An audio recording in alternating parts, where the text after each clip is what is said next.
오늘 우리에게 주신 하나님의 말씀은 요한계시록 14장 1절에서 20절, 봉독은 1절에서 5절, 13절에서 20절 말씀입니다. 또 내가 보니 어린 양이 시온산에 서 있었습니다. 그 어린 양과 함께 14만 4천 명이 서 있었는데 그들의 이마에는 어린 양의 이름과 그의 아버지의 이름이 적혀 있었습니다.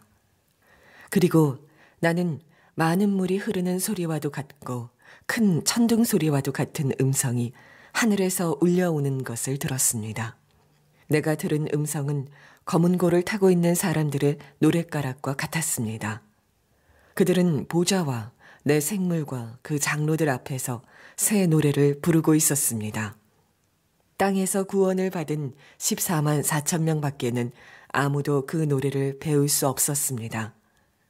그들은 여자들과 더불어 몸을 더럽힌 일이 없는 정절을 지킨 사람들입니다. 그들은 어린 양이 가는 곳이면 어디든지 따라다니는 사람들입니다. 그들은 사람들 가운데서 하나님과 어린 양에게 드리는 첫 열매로서 구원을 받았습니다. 그들의 입에서는 거짓말을 찾을 수 없고 그들에게는 흠잡을 데가 없었습니다. 나는 또 하늘에서 들려오는 음성을 들었습니다. 기록하여라. 이제부터 주님 안에서 죽는 사람들은 복이 있다. 그러자 성령께서 말씀하셨습니다. 그렇다. 그들은 수고를 그치고 쉬게 될 것이다. 그들이 행한 일이 그들을 따라다니기 때문이다. 또 내가 보니 흰 구름이 있고 그 구름 위에는 인자 같은 분이 앉아 있었습니다. 그는 머리에 금 면류관을 쓰고 날이 선 낫을 들고 있었습니다. 또 다른 천사가 성전에서 나와서 구름 위에 앉아 있는 분에게 큰 소리로 외쳤습니다. 낫을 대어 거두어 들이십시오. 땅에 있는 곡식이 무르익어서 거두어 들일 때가 되었습니다.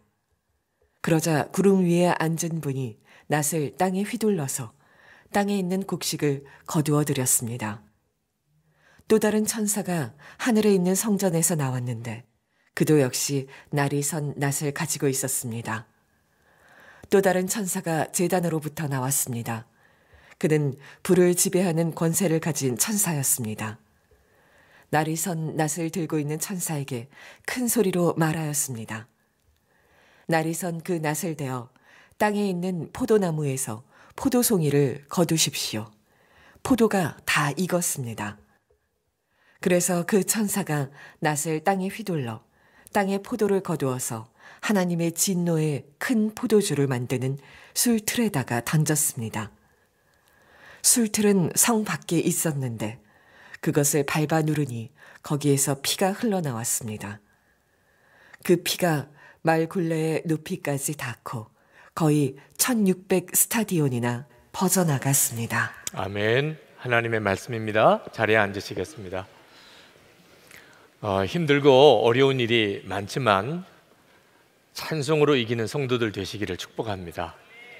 다니엘 김 선교사님이 사역을 하시다가 참 힘든 일이 많이 겹쳐서 왜 나만 이렇게 힘든가 그 생각을 오랫동안 한 적이 있었답니다. 어느 날 아주 낯선 분이 찾아와서 하나님이 말씀을 전하라고 당신에게 전해줄 말이 있다고 찾아왔습니다. 혹시 이단이 아닌가 이런 걱정도 되었지만 한번 말을 해보라 그랬더니 그가 하는 이야기가 기도하는데 하나님께서 다니엘 김 선교사에게 가서 말하라 하시더랍니다. 제발 좀 힘들다는 말 좀 하지 마라. 내가 더 힘들다. 그렇게 말하라 그러셨습니다. 그리고 갔어요. 정말 한순간 멍하더랍니다. 그러면서 주님의 마음이 그대로 느껴지더랍니다. 이 정도도 힘들면 넌 어떻게 나와 함께 계속 동행할 수 있겠느냐. 그래서 그 다음부터는 아무리 힘들고 어려운 일이 있어도 힘들다는 말을 하지 않게 되었다고 그렇게 간증하는 말씀을 들었습니다. 요한계시록이 우리에게 주시는 메시지입니다. 하나님은 우리들에게 하고 싶으신 말이 아무리 힘들고 어려운 일이 우리 가운데 온다 할지라도 힘들다 하지 마라, 죽겠다고 하지 마라 하시는 말씀을 하는 겁니다. 지난 주간에 우리가 보았던 요한계시록 13장에서는 사탄의 조종을 받고 있는 짐승이 자기 사람들, 자기 세력에 들어와 있는 사람들의 이마와 오른쪽 손목에 666이라는 표를 심어주고 그 사람들만 물건을 사고 팔 수 있게 만들어 놓는 그런 무서운 핍박이 나옵니다. 그런데 바로 그 다음 오늘 요한계시록 14장에 보면은 주님께서 요한에게 하늘을 보게 하시고 하늘에 있는 거룩한 성도들을 보게 하십니다. 14만 4천의 무리들이 어린 양 예수 그리스도와 함께 서서 하나님께 찬양을 드리는데 그 14만 4천 명의 무리들의 이마를 보니까 하나님의 이름과 어린 양의 이름이 기록되어 있더라 하는 것입니다. 요한계시록을 가만히 읽어보셔서 이제 아시겠지만 이 땅에서 벌어지는 성도들과 교회의 말할 수 없는 고통과 그리고 그 다음 장에서는 하늘에서 펼쳐지는 말할 수 없는 영광스러운 교회를 번갈아 보여주고 있습니다. 무슨 의도일까요? 교회와 성도들이 사탄이 역사하기 때문에 환난을 당하고 어려움을 겪을 수밖에 없지만 절대로 땅에서 되어지는 일만 보고 판단하지 말라는 것입니다. 하늘을 보아야 한다는 겁니다. 하늘에 영광스러운 교회와 성도들이 있음을 바라보면서 예수 그리스도에 대한 믿음을 끝까지 지키고 가야 한다는 거예요. 비록 죽임을 당할지라도 그 믿음을 잃어버리면 안 된다는 것입니다. 요한 사도는 14만 4천 명을 바라보면서 큰 소리를 듣습니다. 많은 물소리 같기도 하고 큰 뇌성이 치는 것 같이 강한 소리가 들려오는데 이게 무슨 소린가 하고 들어보니까 노래였다는 겁니다. 14만 4천 명이 어린 양 예수 그리스도 앞에 서서 그들이 부르는 찬양 소리가 그렇게 컸다는 거예요.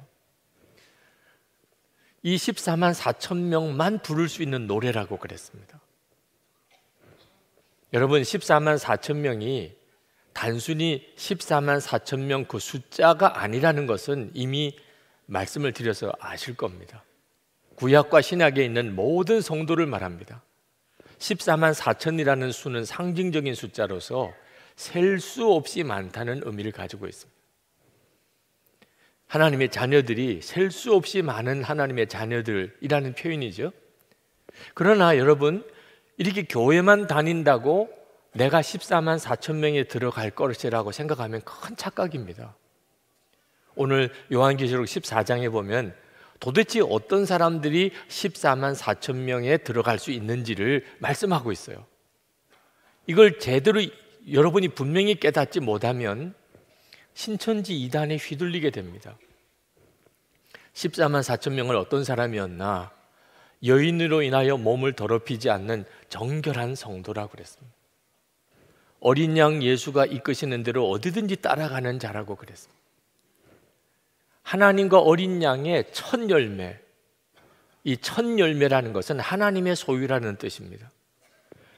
하나님과 어린 양의 첫 열매된 성도라고 그랬습니다.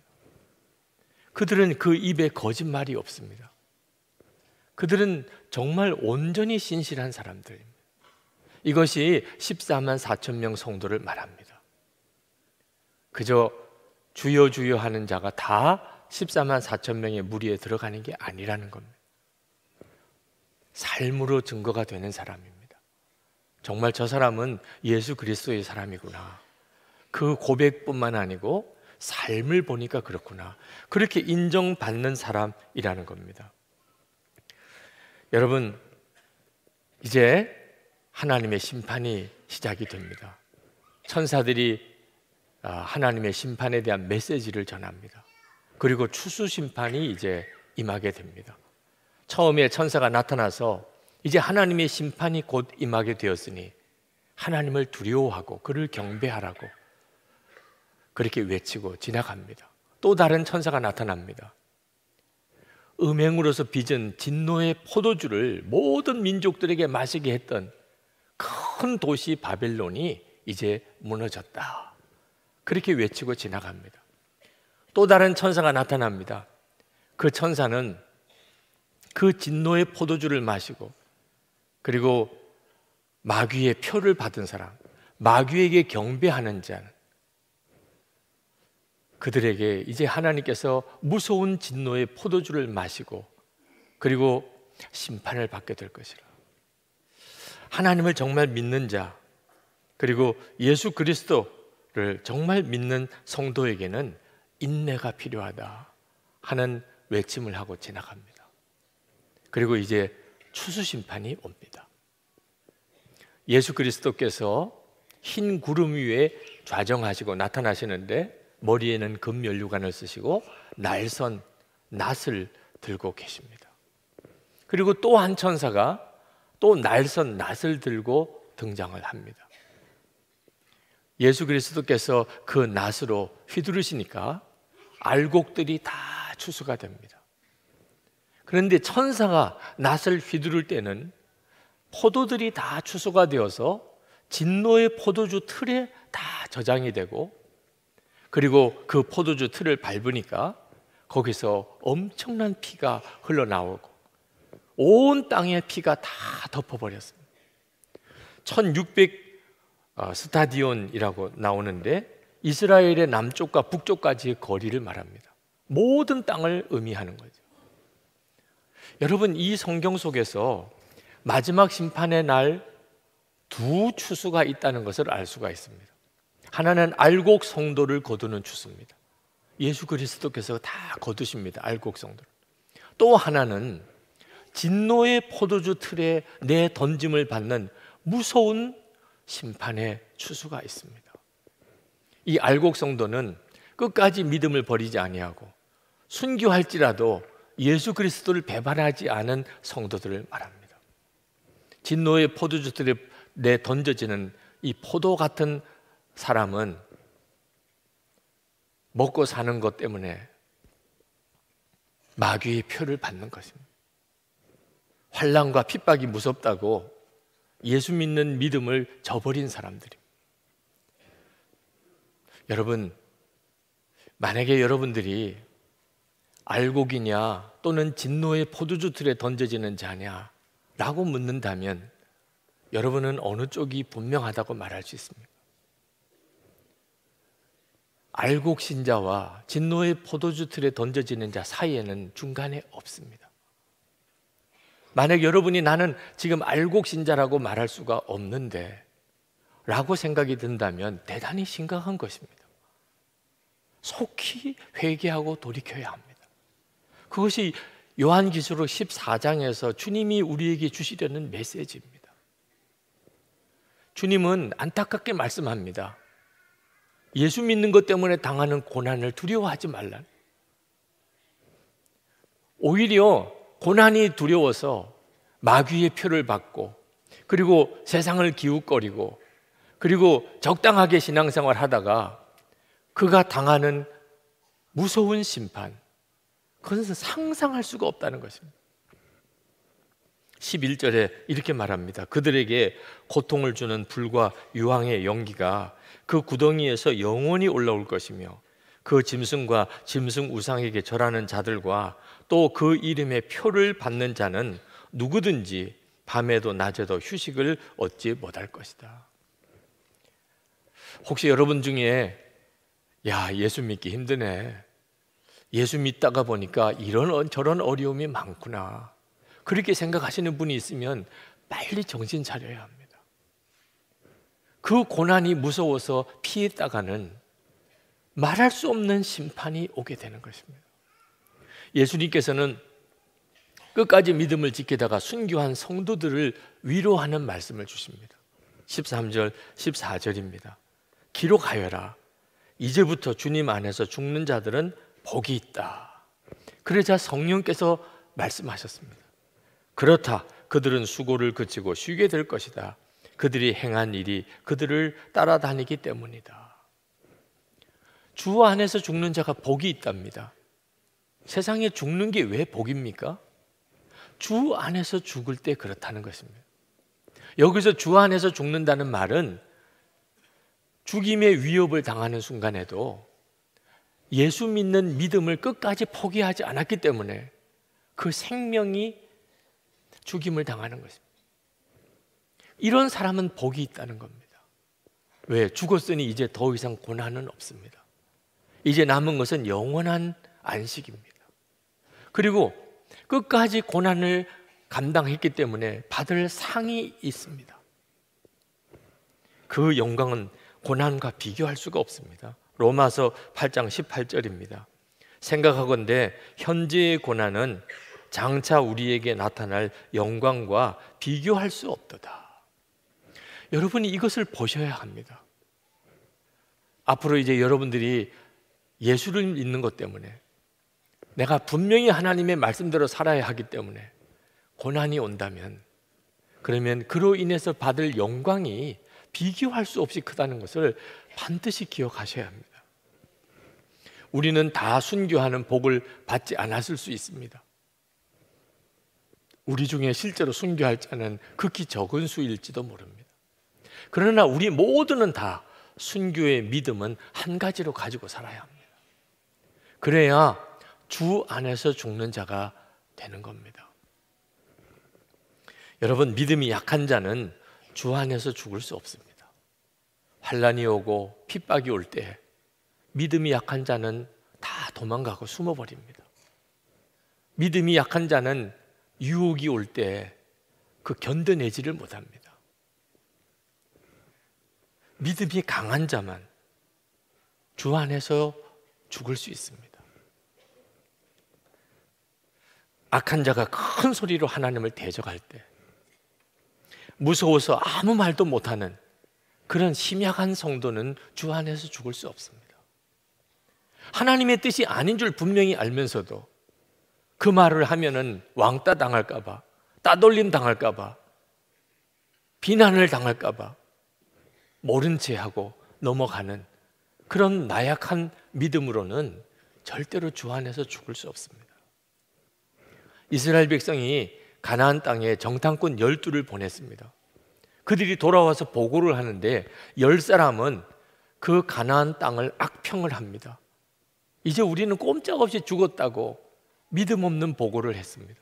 그 말을 듣고 온 이스라엘 백성들이 통곡을 했습니다. 그때 여호수아와 갈렙만은 하나님을 믿는 믿음으로 우리가 믿음으로 그 땅에 들어가자고 외쳤습니다. 결국 가나안 땅에 들어간 사람은 여호수아와 갈렙 2사람밖에 없습니다. 그럴 수 있는 믿음의 담대함이 있어야 합니다. 여러분, 우리는 또한 오늘 이 요한계시록 14장에서 14만 4천 명의 성도들이 부르는 노래에 주목해야 합니다. 우리가 나 자신이 정말 14만 4천 명의 무리 속에 들어갈 그 사람인가? 그래서 우리 속에도 똑같은 노래가 있어야 분별받을 수 있는 것입니다. 미국의 유명한 설교학 교수인 스티브 브라운이라는 교수가 있습니다. 그분이 자기가 쓰신 다 알았다고 생각한 이후 내가 배운 것들이라는 책에서 자기 이야기를 이렇게 하셨습니다. 그분은 아주 유명한 교수요, 또 설교자입니다. 자기가 많은 강의를 했고 설교를 했고 세미나를 인도를 했는데 지금까지 자기가 인도했던 세미나 때, 설교 때 자기가 증거했던 하나님, 그리고 성경의 진리들이 무언가 부족하다는 것을 느꼈다는 겁니다. 그것만으로는 뭔가 채워지지 않는 것이 있다는 것을 알았다는 겁니다. 그러면서 그가 고백하기를 그동안에 내가 설교하고 강의했던 내용들은 복음의 가사였을 뿐이지 복음의 진정한 노래가 아니었다고 그렇게 말했습니다. 여러분, 복음이라는 노래에는 가사와 곡조가 있습니다. 가사만 가지고는 노래라고 할 수가 없습니다. 그런데 그동안 자기는 그 복음의 가사, 그 복음의 내용에 대해서만 전했고 강조했지 그 복음의 곡조를 들려주지 못했다는 겁니다. 복음의 곡조가 무엇일까요? 복음의 그 내용이신 예수 그리스도와 동행하고 사는 삶입니다. 예수 그리스도가 어떤 분인가를 전해야 하지만 동시에 그 예수님과 함께 사는 삶을 보여주어야 하는데 그 점에 대해서 자기가 너무나 소홀했다는 거예요.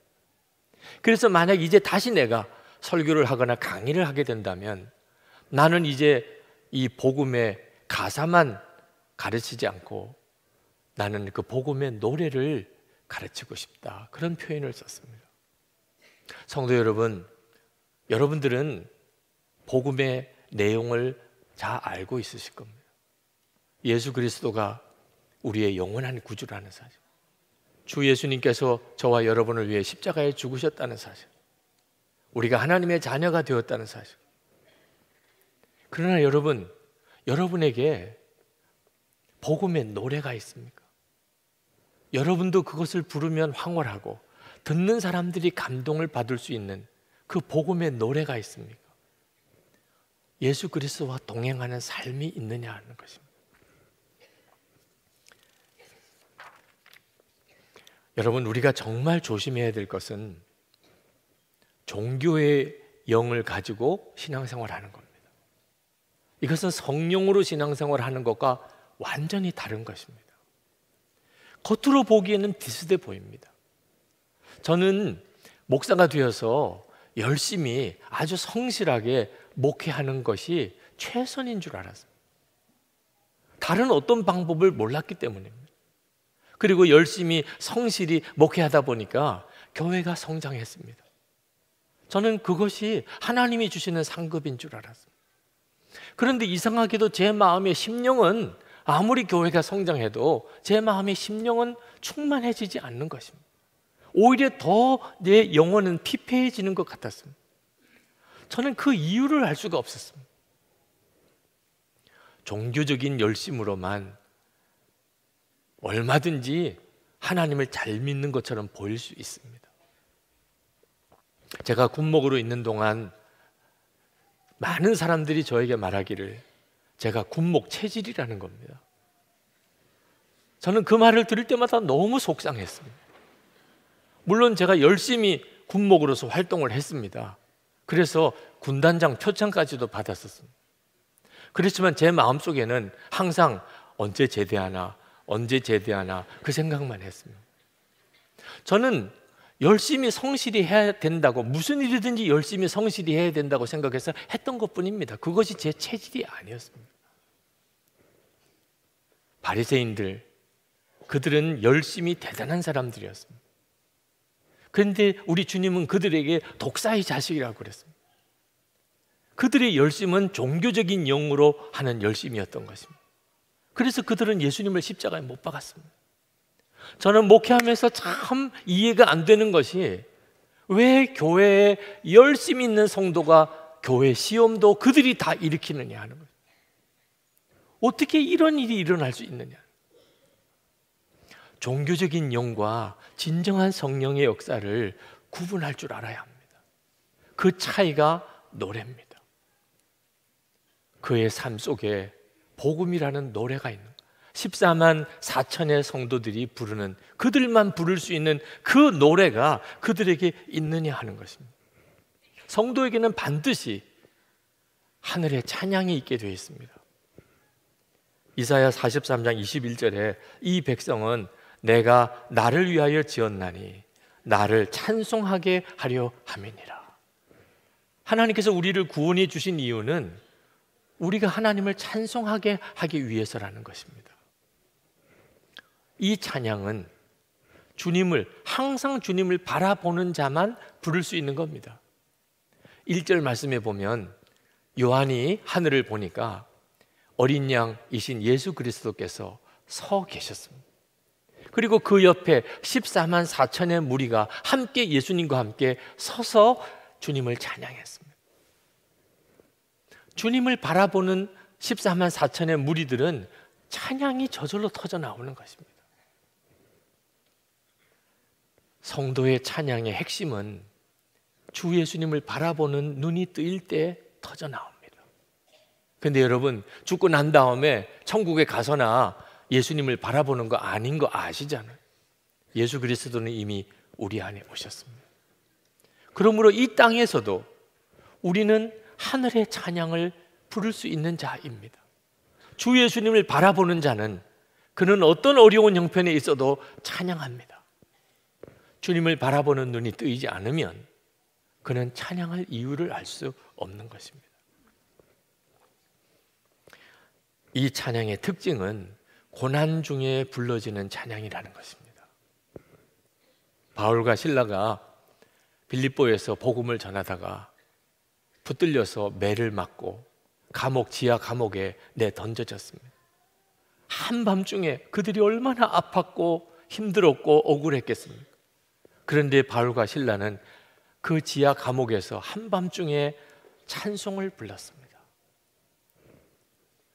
여러분, 그 이야기를 다 잘 아실 것입니다.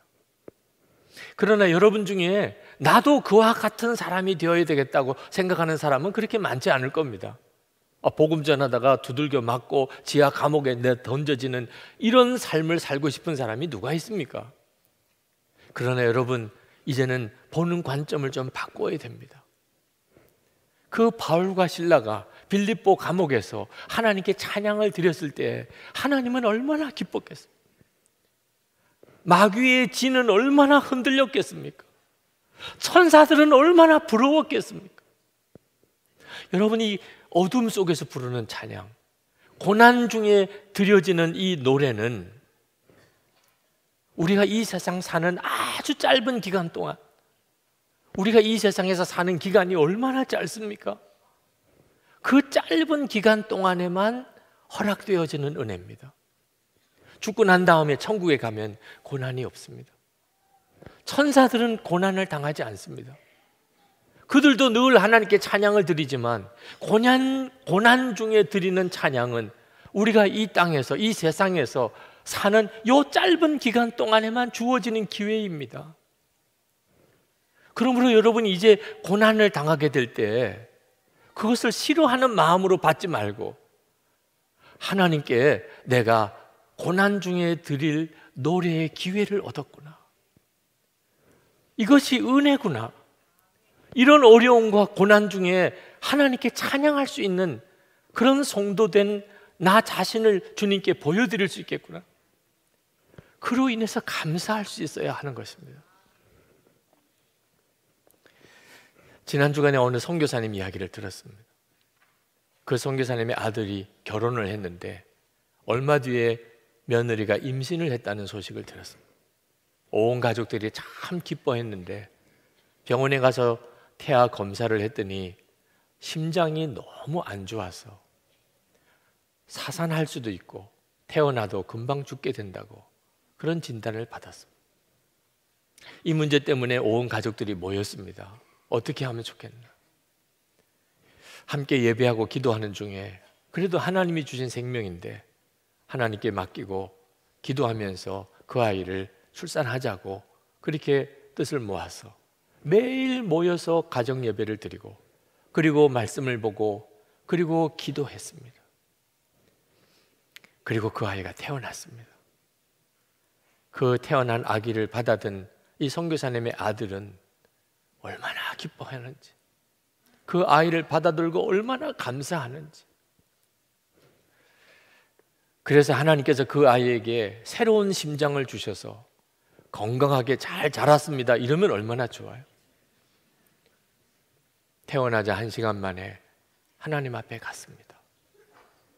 그렇게 기뻐하던 그 아들이, 그 아이가 숨을 거두자 그만 낙심하고 말할 수 없는 비통한 슬픔에 사로잡히는 것을 보고 그 선교사님이 그 아들과 내외에게 이렇게 이야기를 했습니다.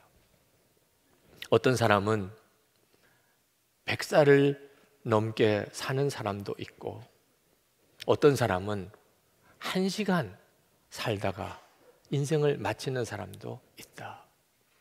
근데 둘 중에 어느 쪽이 하나님을 기쁘시게 했는지는 그것은 누구도 단정할 수가 없는 일이라. 그 말을 들은 그 선교사의 아들이 마음의 회복을 얻었습니다. 그리고 그 아이 장례를 치르면서 노래를 회복했습니다. 그리고 믿음을 회복했습니다. 그 이야기를 전해 듣고 참 감사했습니다. 여러분, 우리가 살아가는 동안 힘들고 어려운 일이 많이 옵니다. 그때 기억해야 합니다. 14만 4천의 성도의 노래, 우리 속에 있다는 사실. 그때 증거가 되는 것입니다. 이 사람이 정말 14만 4천의 성도구나. 그때 드러나는 거예요. 바울과 실라가 빌립보 감옥에서 그 한밤중에 찬송을 드렸을 때 그 지진이 일어났습니다. 옥문이 다 열렸습니다. 환난과 고난 중에 진정으로 노래하는 성도가 두 사람만 있으면 어디서든지 영적인 지진이 일어납니다. 그러므로 이제부터 우리가 고난을 당한다 할지라도, 우리에게 환난이 온다 할지라도 더 이상 힘들다, 죽겠다, 우리 그런 말 하지 마십시다. 오히려 하나님께서 우리에게 허락하신 노래를 부릅시다. 하나님을 영화롭게 하십시다. 환난을 당하는, 성도가 환난을 당하는 것은 하나님께서 허락하신 은혜라는 사실을 정말 믿으십시다. 주님이 제게 이런 말씀을 주신 적이 있습니다. 삶은 쉬운 것이다. 처음에는 아멘 하기가 어렵더라고요. 제가 알고 있는 인생은 너무나 힘들고 어려움이 많은데 왜 주님은 삶은 쉬운 것이라고 하시나? 그런데 묵상하는 중에 주님이 옳다는 것이 깨달아졌습니다. 왜? 우리가 사는 것은 주님만 따라가면 되는 것이기 때문에 그렇습니다. 4절에 보면 14만 4천의 성도는 어떤 사람인지에 대하여 이렇게 묘사하고 있습니다. 어린 양이 가는 곳이면 어디든지 따라다니는 사람들입니다. 저와 여러분이 그렇지 않습니까? 어린 양 예수 그리스도께서 가시면 어디든지 따라가는, 거기에 무슨 고민이 있습니까? 거기에 무슨 갈등이 있습니까? 주께서 하라 하시면 무슨 일이든지 하는, 주님이 멈추시면 어디서든지 멈춥니다. 말 한마디를 해도 주님만 따라가는 것입니다. 그러니 마음속에 근심도 갈등도 고민도 다 없습니다. 노래가 나옵니다. 어떤 형편과 처지에서도 노래하며 사는 성도 되는 것입니다. 주 예수님을 바라보면서 환난과 시련 중에도 14만 4천의 성도의 그 찬송을 부르고 승리하는 성도 여러분 되기를 축복합니다. 우리 그 찬송을 한번 같이 부르시고 그리고 함께 기도하겠습니다. 다 일어나셔서 우리 찬양하십시다.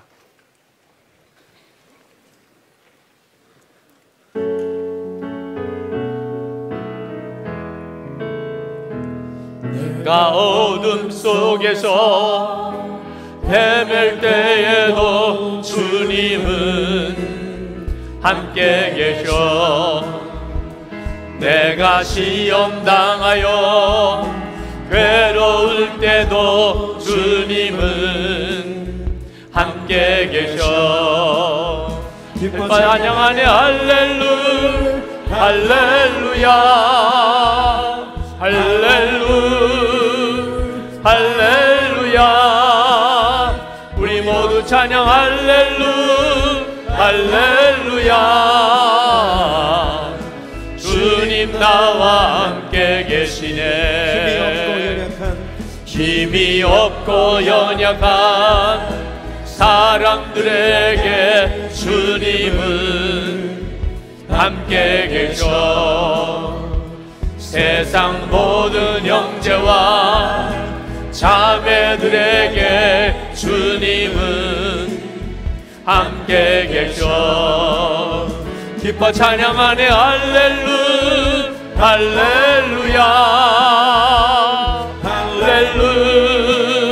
할렐루야. 우리 모두 찬양 할렐루야. 주님 나와 함께 계시네. 기뻐 찬양하네 할렐루야 할렐루야. 우리 모두 찬양 할렐루야.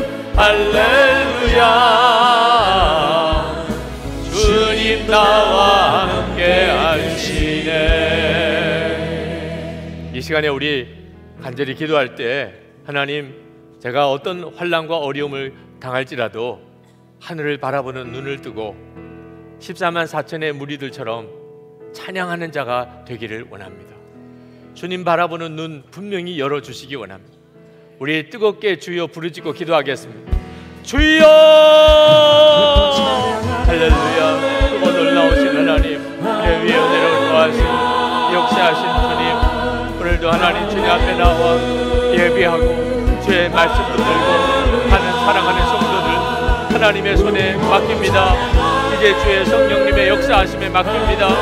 하나님 마음의 중심에 계속해서 찬양을 주시기를 원합니다. 환난 앞에 두려워하지 마시고 부진이 있어도 하나님 마귀의 피를 받지 아니하고 세상 따라 살지 아니하고 끝까지 주님을 따라가는 성도가 다 되게 하여 주시기를 원합니다. 경배하게 하소서. 하나님 영광의 멸류관 쓰는 자 되게 해주소서. 주여 역사하시고 온전히 사로잡아 주소서. 은혜 위에 은혜로 더욱 함께하여 주소서. 나의 주 나의 하나님, 그 가운데로 놀라우신 하나님 은혜로 더하여 주시옵소서. 은혜와 사랑이 많으신 아버지 하나님, 주님만 믿고 따라가는 삶 속에 시험도 유혹도 참 많지만 주 안에서 죽는 자가 복이 있다 말씀하신 말씀을 붙잡습니다. 고난을 두려워하지 않는 그 믿음 주소서. 14만 4천의 무리처럼 주를 바라보며 하나님 앞에 드리는 그 새 노래가 우리 속에서 끊임없이 일어나게 하여 주시옵소서. 어떤 시련이 오고 유혹이 온다 할지라도 우리가 믿음 잃어버리고 사탄의 표를 받는 자 되지 않기를 원합니다. 주님이 추수하실 때 알곡 성도 다 되기 원합니다. 오늘도 전심으로 하나님께 예배하며 마음을 다하여 감사하고 주님을 사랑하는 마음으로 예물 드린 성도들에게 주께서 은혜 위에 은혜를 더하소서. 그 예배를 받으소서. 그 감사를 받으소서. 심령에는 주의 은혜가 충만하며 육신에 병든 것이 깨끗하게 치유되며 하나님의 은혜가 가정 안에 충만히 임하며 성도들이 기업을 회복시켜 주시며 하나님의 사명 감당할 능력을 더하여 주옵소서. 세상에 나가 소금처럼 빛처럼 살게 하소서. 하나님, 이 민족을 위해 오늘도 주님 앞에 기도합니다. 하나님, 주의 기뻐하는 뜻대로 이 민족 가운데 진정한 복음의 통일이 이루어지게 하소서. 너무나 중요한 때에 지금 있음을 느낍니다. 우리 대통령께 그리고 이 일을 진행해 나가는 모든 위정자들을 주의 손에 부탁합니다. 북한의 악한 정권은 속히 무너지게 되기를 원합니다. 진정한 자유와 복음의 소식이 북한 주민들에게 전해지게 하소서. 아직도 옥류되어 있는 주의 종들이 있습니다. 김국기 목사님과 김정욱 선교사님, 최충길 선교사님, 김상덕 교수님, 김학성 교수님, 김동철 씨, 중국의 온성도 목사님, 이름을 알지 못해 주께 올려드리지 못하는 주의 종들을 주님이 아십니다. 속히 풀려나게 하소서. 전 세계 열방에 나가 있는 선교사님들, 주의 오심을 준비하며 땅 끝까지 복음 전하는 주의 종들에게도 이 시간에 은혜 위에 은혜를 더하소서. 하늘의 찬양을 그 심령 속에 부어주소서. 새 힘을 얻도록 주여 역사해 주옵소서. 우리 주 예수 그리스도의 크신 은혜와 아버지 하나님의 놀라우신 사랑하심과 성령의 교통하심이 예배하고 돌아가는 모든 성도들과 함께 하시기를 축원하옵나이다. 아멘.